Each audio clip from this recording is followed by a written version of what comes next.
அண்ணா ஒரு விஷயம் நான் சொல்றேன், நல்லா புரிஞ்சுக்கண்ணே. நான் இன்னும் விஜயும் டிவிகேவை நான் அடிக்க ஆரம்பிக்கல. ஏன்னா தமிழ்நாடு அரசியல்ல நான் எப்பொழுதுமே என்னுடைய பேச்சை வந்து மாத்தி பேசக்கூடிய ஆள் கிடையாது. விஜய் அவர்கள் அரசியலுக்கு வந்த முதல் நாள் நான் சொன்ன அதே கருத்து தான் இன்னைக்கு சொல்றேன்.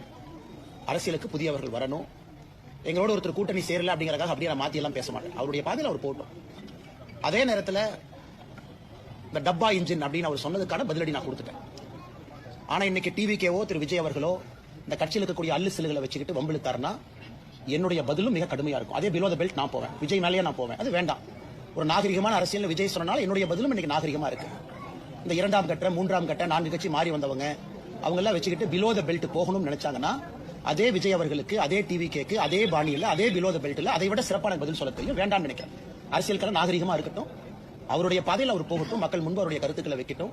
அது ஏற்கனவே நான் சொன்னது போல இவிஎம் மிஷின்ல நம்முடைய தமிழகத்தினுடைய வாக்காளர் பெருமக்கள் எல்லா தலைவர்கள் எல்லா கூட்டணி கட்சி தொண்டர்கள் தலைவர்கள் சொல்வதெல்லாம் கேட்டுட்டு ஏப்ரல் மாதத்தில் வரக்கூடிய தேர்தலில் அவங்களுடைய எண்ணத்தில் இருக்கிறத பிரதிபலிக்கட்டும். அது காத்திருப்போம்.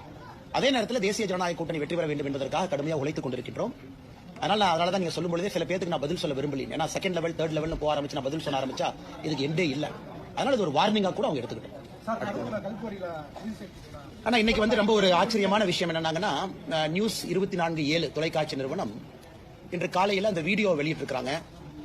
அந்த வீடியோவை பார்க்கும் பொழுது அந்த சம்பந்தப்பட்ட எம்எல்ஏ திரு பழனியாண்டி அவர்கள் நேரடியாக இருக்கிறாங்க. காவல்துறை இருக்கிற மாதிரி எனக்கு தெரியுது. 25 லட்சத்திற்கும் மேற்பட்ட அந்த உங்களுடைய கேமரா லைவ் எக்யூப்மெண்ட் அந்த எலக்ட்ரானிக் ஐட்டமை சேதப்படுத்தி இருக்கிறாங்க. நேரடியாக அந்த எம்எல்ஏவே வந்து தாக்குறாரு.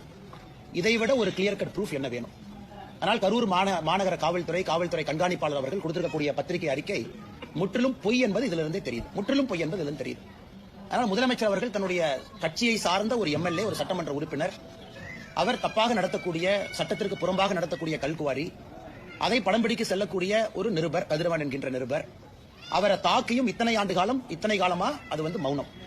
இன்னைக்கு அவங்க எல்லாம் பணம் கேட்டங்களை பிளாக்மெயில் பண்ணாங்க. அதனால நாங்க ஒரு இன்னொரு செக்ஷனை போட்டு இந்த ரிப்போர்ட்டர் தூக்கி உள்ள வைக்கட்டுமா அப்படிங்கிற ஒரு நெரேட்டிவும் செட் பண்றதுக்கு ஒரு கும்பல் கிளம்பி இருக்கு. இதெல்லாம் தமிழக முதலமைச்சர் நேரடியாக தலையிடணும். இதெல்லாம் முளையிலே கிள்ளி எறியணும். அவருடைய கட்சி எம்எல்ஏவின் மீது அவர் நடவடிக்கை எடுத்தாருன்னா தமிழகத்தில் சட்டம் ஒழுங்கு இருக்குன்னு நம்ம நம்பலாம். ஆனா கடந்த 4.5 ஆண்டுகளை பார்க்கும் பொழுது தமிழகத்தில் அதிகமா சட்டம் ஒழுங்கு பிரச்சனை உருவாக்குவதே திமுக காரங்க தான். ஒன்னு திமுக காரங்க நிறைய இடத்துல கஞ்சா விட்டு மாற்றாங்க, அல்லது எம்எல்ஏவை போன்றவர்கள் நேரடியாக களத்தில் இறங்கி ரிப்போர்ட்டரை தாக்குறாங்க. இதை விட தமிழகத்தில் சட்டம் ஒழுங்கு அதல பாதாளத்தில் இருக்கு அப்படின்னு படம் பிடித்து காட்டுவதற்கு என்ன வீடியோ வேண்டும் முதலமைச்சர் அவர்களே? உடனடியாக எஃப்ஐஆர் போடுங்க, கைது பண்ணுங்க, தூக்கி உள்ள வைங்க. எம்எல்ஏவா இருந்தாலும் பரவாயில்ல. எதுவுமே செய்யாம ஒப்புக்கு சப்பானியாக ஒரு காவல்துறையை கரூர் காவல்துறையை வைத்துக் கொண்டு ஏதோ இந்த குற்றவாளி யார் அப்படின்னா இந்த நிருபர் குற்றவாளி அப்படிங்கிற மாதிரி ஒரு பிம்பத்தை கட்டமைக்கிறீங்க. அதையும் வன்மையாக கண்டிக்கத்தக்க ஒரு நிகழ்வு. முடிச்சுட்டு வரங்க கேளுங்க. தமிழகத்துல என்டிஏவுக்கு எடப்பாடி பழனிசாமி தலைமைன்னு நைனா நாயுடு உட்பட எல்லாரும் சொல்றாங்க. ஆனா அவர் வந்து பாஜக தலைமை அப்படின்ற மாதிரி நேத்து நான் பதில் சொல்லியிருந்தேங்கன்னா அது எங்களுடைய கட்சி எங்களுடைய கூட்டணி எங்களுடைய தலைவர்கள் அவங்க மக்கள் முன்னால எப்படி அப்படின்னு சொல்லிட்டாங்க. திரு விஜய் அவர்கள் கைத்தட்டு பெறுவதற்காக அவங்க கட்சிக்குள்ள அவர் என்ன வேணாலும் நரேட்டிவ் செட் பண்ணிக்கிட்டு அவருக்கு விட்டது. அதனால் தமிழக மக்கள் எல்லோருக்குமே தெரியும் யார் இன்னைக்கு வந்து முதலமைச்சராக இருக்கிறாங்க, எதிர்க்கட்சி தலைவராக யார் இருக்கிறாங்க, தேர்தலுக்கெல்லாம் எப்படி இருக்குது. ஆனால் இன்னைக்கு வந்து விஜய் அவர்களை பொறுத்தவரை நான் ஏற்கனவே நேற்று காலையில கோயம்புத்தூர்ல சொன்னது போல அந்த அரங்கத்துக்குள் இருக்கக்கூடிய தன்னுடைய தொண்டர்களுடைய விசிலுக்காக கைத்தட்டலுக்காக பேசிய பேச்சாக மட்டும்தான் இருந்தோ தவிர ஒரு டெப்தா ஒரு சிந்திக்க வைக்கக்கூடிய ஒரு வாக்காளன எதற்கு நான் உங்களுக்கு ஓட்டு போடணும், எதற்கு மாற்றம் வேண்டும் அப்படிங்கிற பேச்சா இல்லை. அதனால அதை கடந்து போய் விடலாங்க. திருப்பரங்குன்றத்துல அந்த நீதிமன்ற உத்தரவிட்டு தீபம் ஏற்றவில்லை. ஆனா நீதிமன்றத்தில் போய் அந்த மன்னிப்பு கடிதம் கொடுத்துட்டாங்க. நிபந்தனையற்ற மன்னிப்பு கடிதம் மாவட்ட ஆட்சியர் கொடுத்திருக்காங்க. தமிழக அரசு கொடுத்த மாதிரி தான் நம்ம பார்க்கலாம். 100% தமிழக அரசு முதலமைச்சரே வந்து கொடுத்ததா எடுத்துக்கணும். ஒரு மாவட்ட ஆட்சியர் என்பது முதலமைச்சரை ரெப்ரசென்ட் பண்ணக்கூடிய ஒரு ஸ்டேட் இன்ஸ்ட்ருமெண்ட். அவர் அந்த மாவட்டத்தில் ஸ்டேட் யார் அரசு யாருன்னு கேட்டீங்கன்னா மாவட்டத்தினுடைய ஆட்சியர், காவல் கண்காணிப்பாளர், போலீஸ் கமிஷனர். இன்னைக்கு அவங்க போய் கோர்ட்டு முன்பு நின்று மன்னிப்பு கேட்கறாங்கன்னா இது எந்த அளவுக்கு சீரியஸா போயிருக்கு, எந்த அளவுக்கு முதலமைச்சர் வாக்கு அரசியலுக்காக மைனாரிட்டியை தாஜா செய்ய வாக்கு அரசியலுக்காக இதை எக்ஸ்கலேட் பண்ணி இந்த நிலைமை கொண்டு வந்து நிறுத்திட்டார். இன்னைக்கு யாரு பலிகாடாவாக மாறி இருக்கின்றார்கள் என்றால் அந்த மாவட்டத்தினுடைய ஆட்சியரும் காவல்துறை கமிஷனரும் இன்னைக்கு பலியாடு மாதிரி நிற்கிறாங்க. அதனாலதான் நேற்று நாங்க பத்திரிகையாளர் சந்திப்புல கேட்டது, இன்னும் நீதியரசர்கள் ஒருபடி மேல போய் அந்த ஆட்சியருக்கு யார் போன் பண்ணாங்க, ஆட்சியருக்கு இந்த மாதிரி செய்ய சொன்னது யார்? ஏன்னா ஏற்கனவே அந்த டிவிஷன் பெஞ்ச் அதுல நமக்கு ஊர்ஜிதம் ஆயிருச்சு. அந்த 144 CRPC என்ன போட்டாங்களோ அதே ஃப்ராட் என்பது நமக்கு தெரிஞ்சிருச்சு. டிவிஷன் பெஞ்சிலேயே சொன்னாங்க இதே ஒரு ஃப்ராட் அப்படி. ஆனா இன்னைக்கு தப்பான ஒரு 144 தடை உத்தரவு போட்டு அதுல யாரோ மேலிருந்து கொடுத்த அழுத்தத்திற்கு பணிந்து ஒரு காவல்துறையும் மாவட்ட ஆட்சியரும் தான் செய்ய வேண்டிய கடமையிலிருந்து தவறி இன்னைக்கு தமிழ்நாடு ஸ்டேட்டே மக்கள் மன்றத்தில் அவமானப்பட்டு நீதியரசர்கள் முன்பு நீதிமன்றத்தில் வெட்கி தலைகுனியும் அளவுக்கு இன்னைக்கு நிலைமையை கொண்டு வந்து விட்டுருக்காங்க. இதிலிருந்தே புரிந்து கொள்ள வேண்டும், கலவரத்தை ஏற்படுத்துவதற்கு முயற்சி செஞ்சது யார். பழிய இன்னைக்கு நம்முடைய கட்சியின் மீது, நம்முடைய தோழர்கள் மீது, சகோதரர்கள் மீது போடுறாங்க. இன்னைக்கு வெட்ட வெளிச்சமாக நீதிமன்றத்தில் தமிழக மக்களுக்கு எல்லாம் தெரிஞ்சிருச்சு, இந்த திருப்பரங்குன்றம் பிரச்சனையை உருவாக்கியதே திராவிட முன்னேற்ற கழகம் தலைமையிலான அரசு. காரணம் எதற்காக? வாக்கு அரசியலுக்காக, ஓட்டு அரசியலுக்காக. ரவீன் சக்கரவர்த்தி என்ன சொல்றாருன்னா, தாவேகா 2வது இடத்துக்கு வந்துருவாங்க, அதிமுக 3வது இடத்துக்கு போயிருவாங்க. தாவேகாவுடைய வாக்கு சதவீதம் அதிகமா இருக்கு, நாங்க கூட்டணி வச்சதுனால கூட எங்களுடைய வாக்கு சதவீதமே குறைஞ்சிருச்சு அப்படின்னு கூட அவர் பேசியிருக்காரு. ஆனா அதுல ஒரு 2 கருத்துல ஒரு கருத்து, தமிழகத்தை பொறுத்த வரைக்கும் பல்லாண்டு காலமாக இது ஒரு காங்கிரஸ் ஸ்டேட்டாக இருந்துச்சு. காங்கிரஸ் மாநிலமாக, காங்கிரஸை விரும்பக்கூடிய ஒரு மாநிலமாக தமிழ்நாடு பல்லாண்டு காலம் இருந்திருக்கு. இந்தியாவில் மற்ற பகுதியில் காங்கிரஸ் வருவதற்கு முன்பே தமிழகத்தில் காங்கிரஸ் மிகப்பெரிய தலைவர். இன்னைக்கும் காங்கிரஸ் ஒரு கட்சி இருக்குன்னா ஒரு ஐடென்டி தலைவர்கள் பாத்தீங்கன்னா ராஜாஜி ஆரம்பித்து காமராஜர் ஐயா வரைக்கும் நிறைய சொல்லிக்கிட்டே போலாம். இடையில முக்கியமான தலைவர்கள் எல்லோருமே முதலமைச்சர் நாற்காலியில் அமர்ந்திருந்தாங்க. இன்னைக்கு அந்த காங்கிரஸ் கட்சி எப்படி இருக்குன்னா, திரு பிரவீன் சக்கரவர்த்தி அவர்கள் பிரதிபலிக்கக்கூடிய காங்கிரஸ் கட்சியா இருக்கு. கூட்டணி ஒரு பக்கம், ஆசை இன்னொரு பக்கம். டெல்லியை பாத்துக்கிட்டு இருக்காங்க. டெல்லியிலிருந்து வரக்கூடிய தலைவருடைய எண்ணம் வேறு மாதிரி இருக்கு, காங்கிரஸ் கட்சியினுடைய எண்ணம் வேறு மாதிரி இருக்கு. ஆனா இன்னைக்கு பாத்தீங்கன்னா காங்கிரஸ் கட்சி தமிழகத்தினுடைய தலைவருடைய நிலம் எப்படின்னா, தன்னுடைய சொந்த கட்சியை சார்ந்த ஒருவர் தனியார் தொலைக்காட்சி நிறுவனத்துக்கு பேட்டி கொடுத்து இவங்க வளர்ந்துட்டாங்க, திமுக வளர்ந்துச்சுன்னு எங்கேயுமே சொல்ல, திமுக ஆட்சிக்கு வரணும் எங்கேயுமே அவர் சொல்லல. அவர் மீது நடவடிக்கை கூட எடுக்க முடியாத நிலைமையில தான் தமிழக காங்கிரஸ் கட்சியினுடைய தலைவர் உட்கார்ந்திருக்கிறார். பத்திரிகை நண்பர்கள் ஏன் நடவடிக்கை எடுக்கலன்னு கேட்டா, நான் டெல்லிக்கு அனுப்பியிருக்கேன், டெல்லியில முடிவு பண்ணுவாங்க.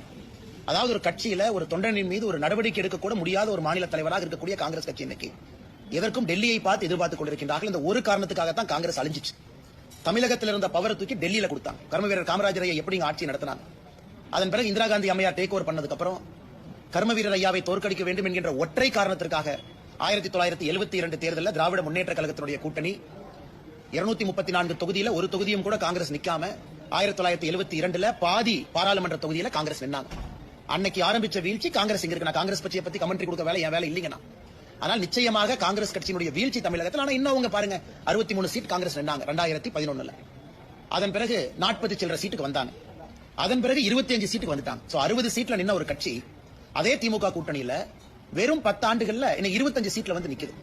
ஆனாலும் காங்கிரஸ் கட்சி இன்னைக்கு பேசும் பொருளா இருக்கு. காரணம், தேவையில்லாம பிரதமர் மீது வைக்கக்கூடிய அவதூறான பேச்சுக்கள் எல்லாம், பாராளுமன்றத்தில் ராகுல் காந்தி அவர்கள் செய்யக்கூடிய சில தேவையில்லாத விஷயங்கள் எல்லாம். அதனால இன்னைக்கும் பிரவீன் சக்கரவர்த்தி அவங்க சொல்றத சொந்த கருத்து தான் காங்கிரஸ் சொல்ல போறாங்க. அவர் சொந்த கருத்துங்க. ஆனா கேட்டா all India data analytics wing head அப்படிம்பாங்க. அதனால இது காங்கிரஸ் கட்சிக்கான பிரச்சனை. காங்கிரஸ் கட்சி எப்படி இருக்கு அப்படிங்கிற மக்கள் மன்றத்தில் என் கருத்தாக இதை நான் வைக்கின்றேன்.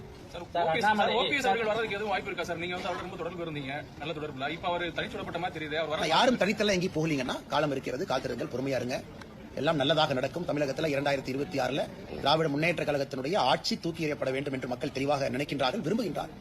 அதற்கு என்ன நடக்கணுமோ அது நடக்கும். அண்ணாமலை பாஜக என்ன நிலைமையில இருக்கிறானே தெரியலன்னு சேகர்பாபு பேசியிருக்காரு. ஆனா நான் சேகர்பாபு ஒரு மாதிரி அண்டி பிழைக்கிற ஆண்டி இல்லைங்கண்ணா. இந்த பள்ளி எல்லாம் பாத்தீங்கன்னா இந்த செவத்துல ஒட்டிக்கிட்டு சுத்திக்கிட்டு இருக்கும் வீட்டுல. அந்த பள்ளி கத்துனா மட்டும்தான் செவத்துல ஒட்டி இருக்கிறது தெரியும். இன்னைக்கு சேகர்பாபு அவரை பார்க்கணும்னா முதலமைச்சருடைய ஜீப்ல ஓரத்துல பள்ளி மாதிரி ஒட்டிட்டு போவார். ஸ்ரீரங்க கோயில்ல எல்லாம் 4000 ரூபாய் டிக்கெட் வாங்கி சொர்க்கவாசல பாக்குறதுக்கு போவாங்க. அதே சேகர்பாபு எப்படி அடாவடியாக சென்னையினுடைய ரவுடியா எப்படி இருந்தாரோ 20 ஆண்டுகளுக்கு முன்பு, கோவில்ல இன்னைக்கும் அறநிலையத்துறை அமைச்சராக அதே ரவுடியா தான் இருக்கிறார். எல்லாம் நவருங்க. யாருன்னா சேகர்பாபுவும் அவருடைய குடும்பம் போய் பெருமாளை ஃபர்ஸ்ட் பார்க்கணும். ஐயா, அவங்க பண்ண பாவத்தை எல்லாம் கோயில கழுவணுமா? கும்பாபிஷேகம் நடக்கும். லோக்கல்ல யாரோ 5 ரூபா 10 ரூபா 20 ரூபா போட்டு கும்பாபிஷேகம் நடத்துவாங்க. சம்பந்தமே இல்லாத காவி வேட்டியை கட்டிக்கிட்டு பள்ளி மாதிரி மேல ஒரு ஜீவன் தொத்திக்கிட்டு இருக்கும். அது யாருன்னு பார்த்தா சேகர்பாபு. அந்த மனிதருக்கெல்லாம் பதில் சொல்லி என் தரத்தை நான் தாழ்த்திக்க விரும்பலீங்கன்னா, செவுத்துல ஒட்டி இருக்கிற பள்ளியும், அறிவாலய செவுத்துல இருக்கிற பள்ளியும், முதலமைச்சருடைய ஜீப்ல சைடுல ஒட்டிட்டு போற ஜந்துவும் ஒரே பேரு தான், அது சேகர்பாபு.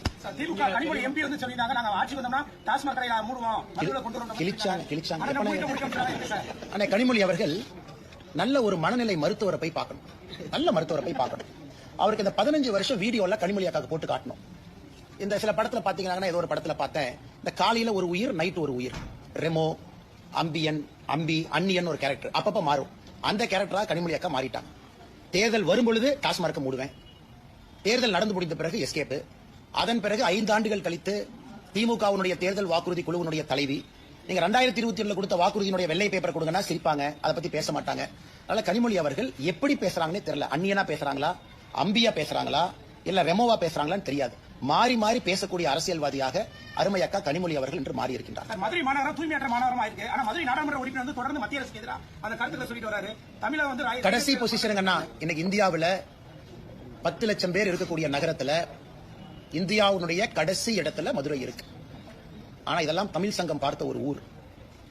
தமிழகத்துல இந்தியாவில் எப்படி வாரணாசிக்கு இன்னைக்கு நம்ம சொல்றோம் காலத்தால் அழிக்க முடியாத ஊருன்னு சொல்ற மாதிரி தமிழகத்தில் ஒரு நகரத்தை சொல்லணும்னா அது மதுரை தான். காலத்தை கடந்து நிற்கக்கூடிய ஒரு ஊர். இன்னைக்கு வாரணாசி எப்படி இருக்குன்னு பாருங்க. மதுரை அளவுக்கு பழமையான வாரணாசி எங்க கொண்டு போய் வச்சிருக்காங்க. இன்னைக்கு மதுரையை எங்க கொண்டு போய் அவங்க விட்டுருக்காங்க அரசியல்வாதிகள். குப்பை நகரமாக இப்படிப்பட்ட சரித்திர புகழ்பெற்ற மதுரையை மாத்திட்டு இன்னைக்கு சு வெங்கடேசன் பட்ஜெட் வந்துச்சுன்னா பட்ஜெட் பத்தி பேசுறாரு. அப்புறம் ஏதோ புக் விழாக்கு போறாரு, சினிமா பாட்டு ரிலீஸ் விழாக்கு போறாரு. அப்புறம் திமுகவை பத்தி மட்டும் பேச மாட்டார், எல்லாத்த பத்தியும் பேசுவார். ஏன்னா அவரு மதுரையில அவருக்கு இருக்கிற ஓட்டு 10,000 கீழே தான். திமுக காரங்களோட சேர்ந்தா தான் மதுரையில அவர் ஜெயிக்க முடியும். அதனால திமுக காரங்களை பத்தி மட்டும் பேசவே மாட்டார், மிச்சதெல்லாம் அவர் பேசுவார். அதனால இன்னைக்கு மதுரை மாநகரத்தினுடைய எம்பி நிலைமை நினைச்சா ரொம்ப பரிதாபமா இருக்குங்கன்னா, பாராளுமன்றத்தில் மோடி அவர்களை குற்றம் சொல்வது, குறை சொல்வது, பல பொய்களை சொல்லி மாட்டிருக்கிறார். இதற்கு முன்பு விமான நிலையத்தை பத்தி ஒன்று சொன்னாரு. அதற்கு நம்முடைய விமானத்துறையினுடைய அமைச்சர் நேரடியாக பதில் சொல்லியிருந்தாங்க. எப்பாவது பாராளுமன்றத்தில் இந்த குப்பை பிரச்சனை இருக்கு அப்படின்னு பேசியிருக்காங்க. குப்பை பிரச்சனைக்கு முழு காரணம் திராவிட முன்னேற்ற கழகம் அப்படின்னு பேசியிருக்காங்க.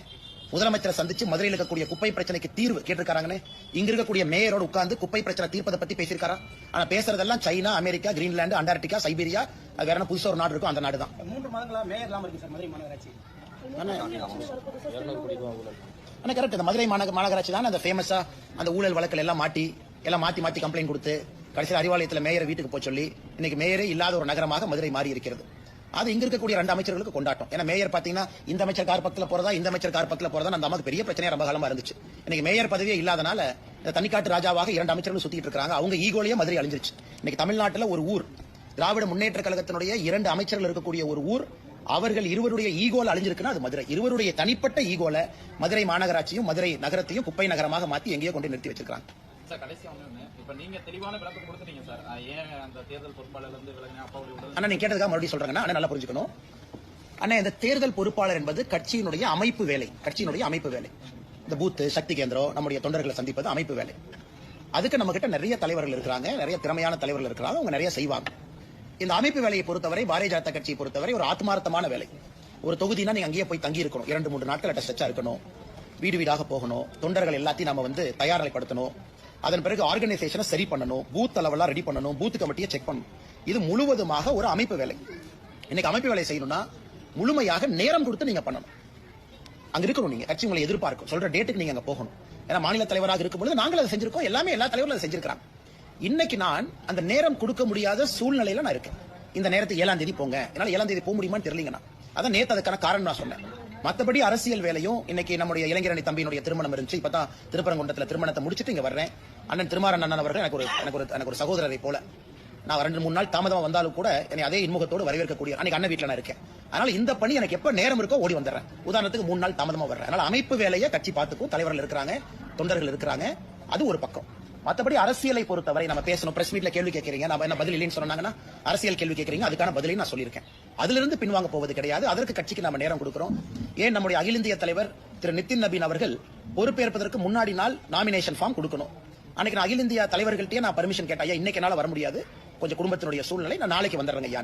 அடுத்த நாள் டெல்லிக்கு போய் அந்த நிகழ்ச்சியில பங்கேற்றேன். இது எல்லோருமே புரிந்து கொள்வார்கள். ஒரு கட்சியை பொறுத்தவரை எல்லாத்துக்குமே தெரியும் யாரை எங்க பயன்படுத்தணும், யாரை எங்க கூப்பிடணும். இது நேத்துல இருந்து பயங்கரமா நானும் பாக்குறேன், டிவியில் அப்படி டிபேட், அப்படி மீடியா அப்படி. சோ இந்த அன்னைக்கு அமைப்பு வேலைகளை அடுத்த 30 நாளும் நேரம் கொடுக்கணும். அவங்களுக்கு 5 தொகுதி கொடுத்திருக்காங்க, 6 தொகுதி கொடுத்திருக்காங்க, 3 தொகுதி கொடுத்திருக்காங்கன்னா அவங்க நேரம் கொடுத்து அங்க இருப்பாங்க. அந்த தொகுதியை வெற்றி தொகுதியா மாத்துவாங்க. அதே தொகுதிக்கு நாளைக்கு பிரச்சாரத்துக்கு போகணும், நான் அவைலபிளா இருக்கேன். மார்ச்ல சூழ்நிலை மாறி இருக்கும், வாங்கன்னு கேட்கறாங்க, நான் திரும்ப போறேன். ஆனா இன்னைக்கு எனக்கு அந்த சரியான நேரத்திற்கு நாம் செல்லவில்லை என்றால் அது கட்சி அவமானப்படுத்துற மாதிரி இருக்கும். அதனால எப்பவோ நான் கட்சிக்கு சொல்லிட்டேன். நேற்று பத்திரிகையாளர் சந்திப்புல நீங்க அன்னை கோயம்புத்தூர் நிப்பீங்களா, அண்ணா இங்க நிப்பீங்களான்னு கேட்டதுக்காக நான் பதில் சொன்னேன். நானாக சொல்ல கேட்டீங்க, நான் பதில் சொன்னேன். எப்பவுமே என்னை பொறுத்தவரை நான் ஒளிச்சு மறைக்கிற ஆள் இல்ல, நேரடியா பதில் பேசிட்டு போறாள். ஏன்னா எப்பொழுதுமே நேரடியா பேசிட்டோம்னா மனசுல எப்பவுமே பாரம் இருக்காது. அதே நேரத்தில் நண்பர்கள் நன்றாக புரிந்து கொள்ள வேண்டும், பாரதிய ஜனதா கட்சி தேசிய ஜனநாயக கூட்டணியை பொறுத்தவரை 2026 திராவிட முன்னேற்ற கழகம் யூபிஏ, இன்னைக்கு அவங்க மாத்தி பேர் வச்சுக்கிறாங்க, இந்திய அலையன்ஸ் வச்சுக்கிறாங்க, யூபிஏன்னு வச்சுக்கிறாங்க. அது என்ன பேராக இருந்தாலும் கூட அவர்கள் 2026 ஆட்சி கட்டலிலிருந்து இறக்கப்பட வேண்டும் என்பதிலே தெளிவாக இருக்கின்றோம். அண்ணாமலை சார் மீண்டும் கோவில் போட்டிடுவாங்க. அண்ணே நம்ம கட்சியை பொறுத்த வரைக்கும் இந்த கட்சியினுடைய ஒரு நல்ல விஷயம் என்னன்னா, எல்லாத்துக்குமே அந்த கட்சி ஒரு பணி கொடுக்கும், இதை செய்யுங்கன்னு சொல்லணும். ஈவன் சிட்டிங் எம்எல்ஏவாக இருந்தாலும் கூட கட்சி ரீநாமினேட் பண்ணாதான் அவங்க அந்த தொகுதியினுடைய சட்டமன்ற வேட்பாளராக திரும்ப வருவாங்க.